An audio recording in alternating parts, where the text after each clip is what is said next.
Итак, посмотрим на экономические итоги нашей страны. Что произошло за 2018 год с экономикой? Мы видим, что у нас ВВП подросло в 2013 году, и сейчас мы возвращаемся к уровню 2013 года. С 2014 по 2015-2016 было падение. Мы видим, что рейтинги процветания стран мира Кыргызстан на 82-м месте. Рейтинги стран мира по уровню счастья Кыргызстан на 92-м месте после Нигерии и Иордании. Рейтинги стран мира по уровню образования Кыргызстан на 65-м месте. Рейтинги стран мира по уровню расходов на образование Кыргызстан на 25-м месте. Неплохой показатель. Рейтинг стран мира по уровню расходов на здравоохранение Кыргызстан сразу после Таджикистана и Ирана на 87-м месте. В индексе экологической эффективности Кыргызстан на 99-м месте. Это где-то в центре списка. Но если брать цивилизованные страны, то это ниже центра списка. Индекс гендерного равенства в Кыргызстане 65-й. Неплохой показатель. Рейтинг стран мира по уровню младенческой смертности 125-й. Кыргызстан практически в конце списка. Всемирный индекс благотворительности 85 место. Рейтинг урбанизации стран мира 182 место, что означает, что города у нас очень плохо развиваются. Урбанизация еще не в порядке. Рейтинг стран мира по уровню автомобилизации Кыргызстан у нас на 70-м месте. Рейтинг стран мира по показателю качества жизни пожилых людей Кыргызстан на 51-м. Качество государственного управления Кыргызстан в целом на 30-м месте. По разным показателям разные рейтинги. Глобальный индекс миролюбия Кыргызстан на 108-м месте. Относительно миролюбивая страна. Индекс верховенства закона в странах мира Кыргызстан на 82-м месте. Рейтинг стран мира по уровню валового внутреннего продукта Кыргызстан на 184-м месте. Это самый конец списка. С ВВП $1100. Рейтинг стран мира по уровню валового внутреннего продукта валового последнее измерение было 6700. Это за, получается, 17-й. За 16-й год. В 2017 году уже 7. Но мы где-то все равно только-только обогнали Таджикистан. Индекс глобальной конкурентоспособности Кыргызстан на 102-м месте после Монголии, Египет, Бангладеш. Ведение бизнеса в Кыргызстане улучшилось. Приподнялись мы в списке на 75-м месте сегодня. Рейтинг стран мира по уровню прямых иностранных инвестиций в Кыргызстан на 100-м месте. 100-е место это среди цивилизованных стран конец списка. Среди всех стран самая середина списка. Рейтинг стран мира по уровню потребления электроэнергии Кыргызстан на 88-м месте. Индекс экономики знаний Кыргызстана нет в этом индексе. Глобальный индекс инноваций Кыргызстан на 95-м месте. Конец списка цивилизованных стран. После рейтинг стран мира по количеству патентов Кыргызстан на 82-м. Рейтинг стран мира по уровню расходов на научно-исследовательские разработки Кыргызстан на 74-м.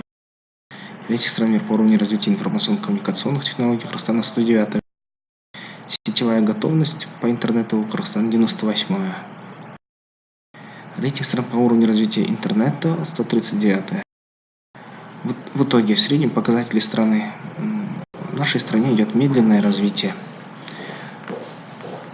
В целом социальное развитие тоже идет медленным темпом. Политика и право у нас развивается в норме. Наличие прогресса. Мы не в стагнации, но и не в прогрессе. Мы в так называемом замедленном прогрессе. Основная проблема, почему у нас так происходит, показатели не самые худшие, но и не самые лучшие. Мы чуть ниже середины в глобальном индексе. Почему так происходит? Потому что отсутствует тяга к крупным инновациям, скептицизм к новизне у людей очень силен до сих пор. Попробуйте продвинуть в правительстве законопроект о разрешении и полном предоставлении по государственной программе определенных преференций для тех людей, кто будет устанавливать все солнечные батареи. У нас есть определенные законы, но также безмолвно понятно, что в принципе скептицизм к этим технологиям еще есть серьезный. Эмоциональная инженерная незрелость общества. Общество много энергии тратит на внутреннюю борьбу внутри семьи. Речь о внутрисемейных дрязгах, корпоративных интригах с проявлением эмоциональной незрелости. Причем это на всех уровнях, как в государственных, так и в частных организациях, как в больших, так и в малых семьях. Везде это происходит. Происходит потеря ценной энергии на внутреннюю борьбу, которая, по сути, яйца выеденного не стоит. Преобладание на всех уровнях государственного мышления, когда цель не создавать добавленную стоимость продукта, а перехватывать ресурсы через власть. Это вот у нас слишком сильно сакрализирует и превозносит власть. То есть, чтобы иметь реальную горизонтальную власть, надо быть изобретателем, создавать технологии, создавать продукты. Но у нас все еще любят формальную власть. Бессилие перед внешними игроками, отсутствие векторности своей игры – это национальный интерес. Его надо очень сильно придерживаться. Безответственность перед будущим поколением, экология в экономике, коллективный эгоизм, однодневное мышление. Это мы можем видеть на примере смога над Бишкеком. Коллективное мышление, восприятие всего общества, всего города, страны как одной среды, из которой мы никуда не убежим и сами в ней живем. Вот это мешает очень ответственно подойти к вопросу о будущем. Вопреки трудностям, преодоляя прежде всего себя, медленно, но позитивно. Появляется электронное правительство, количество позитивно результативных людей растет, копится коллективный интеллектуальный опыт и знания. Идет рост экономики. ВВП вырос, хотя и ВВП на душу населения пока низкий. Гражданское общество крепнет, пресса умнеет, политика становится более системной, бизнес становится более результативным. Прогноз 2019-2020 будут экономически благоприятными годами, в целом неравномерно по секторам. В 2019 году произойдут глобальные события, которые будут полезны для страны. Экономическая ситуация стран-партнеров будет сильной волатильности. Рекомендация общества: работать над улучшением самообразования, управлять эмоциями, концентрироваться на позитивных капитальных результатах дела, снизить потребление алкоголя, глобализировать ареал действия своего бизнеса или своих активностей, забыть экономически вредные традиции.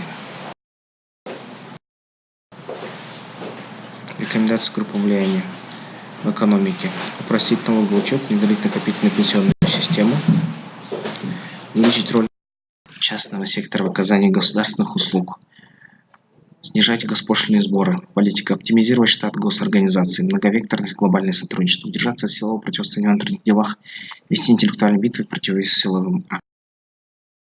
Спасибо за внимание.